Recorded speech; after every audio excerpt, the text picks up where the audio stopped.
आप सभी का स्वागत है हमारे वास्तविकता संग्रह के दैनिक अध्ययनिका में, जिनके लेखक हैं reverend doctor pastor Chris Oyakhilome, DSc DD।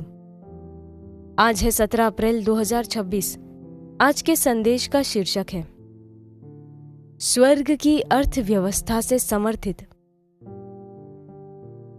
सबोपदेशक अध्याय 7 वाक्य 12 कहता है, क्योंकि बुद्धि की आड़ रुपये की आड़ का काम देता है, परंतु ज्ञान की श्रेष्ठता यह है कि बुद्धि से उसके रखने वालों के प्राण की रक्षा होती है। परमेश्वर ने हमें अपने दर्शन की पूर्ति के लिए बुद्धि और धन दोनों दिए हैं। सुसमाचार इतना महत्वपूर्ण और इतना आवश्यक है कि उसे आर्थिक सीमाओं से सीमित नहीं किया जा सकता। जीवन परिवर्तन करने वाले संदेश को उसके प्रसार के लिए संसाधनों की जरूरत है, और परमेश्वर ने अपने आत्मा के द्वारा अपने बच्चों को संसाधन उपलब्ध कराए हैं। उन्होंने हमें उनके उद्देश्य को पूरा करने के लिए हमारी जरूरत की बहुतायत से आपूर्ति की है। इसी कारण आपके पैसों के विषय में सही मानसिकता होनी चाहिए। कभी भी आंकड़ों से भयभीत ना हो। बहुत से लोग व्याकुल हो जाते हैं, गणना करते हैं और इस विषय पर चिंतित रहते हैं कि आपूर्ति कहां से आएगी। यह विश्वास की मानसिकता नहीं है। बच्चे कभी पैसों के विषय में चिंता नहीं करते, बल्कि वे प्रावधान सचेत होते हैं।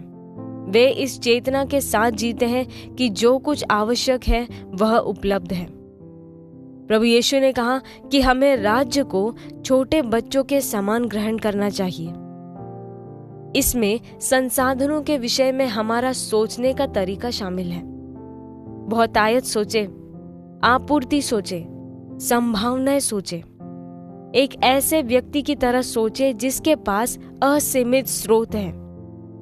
जब भी अभाव के विचार आपके मन में उठने का प्रयास करें, तो उन्हें दृढ़ता से अस्वीकार करें। बस अपने मन को इस सत्य से बदलें कि आप स्वर्ग की अर्थव्यवस्था से समर्थित हैं। मसीह ने आपको परमेश्वर की असीम और अटूट आपूर्ति तक पहुंच दी है। उनमें सब कुछ आपका है। उनकी आशीष आपका लाभ है।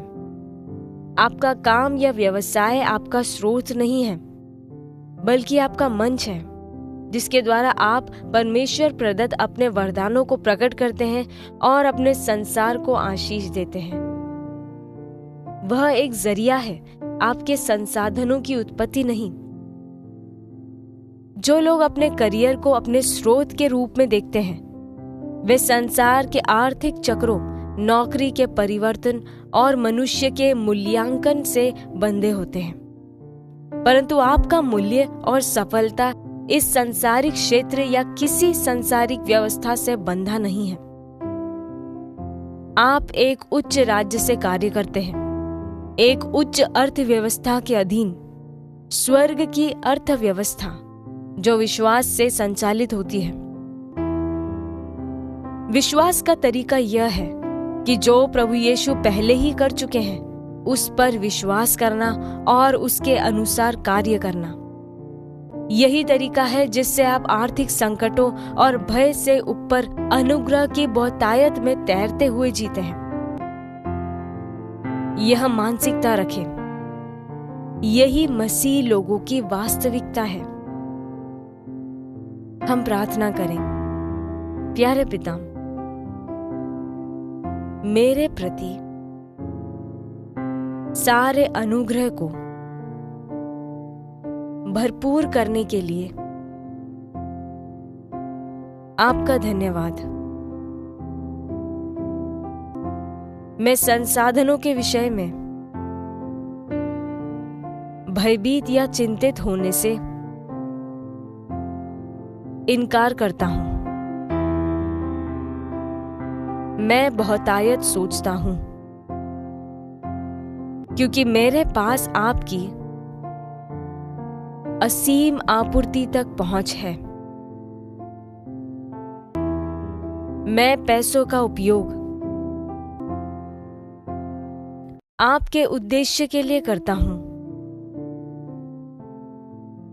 और आशीषों के वितरक की तरह जीता हूं।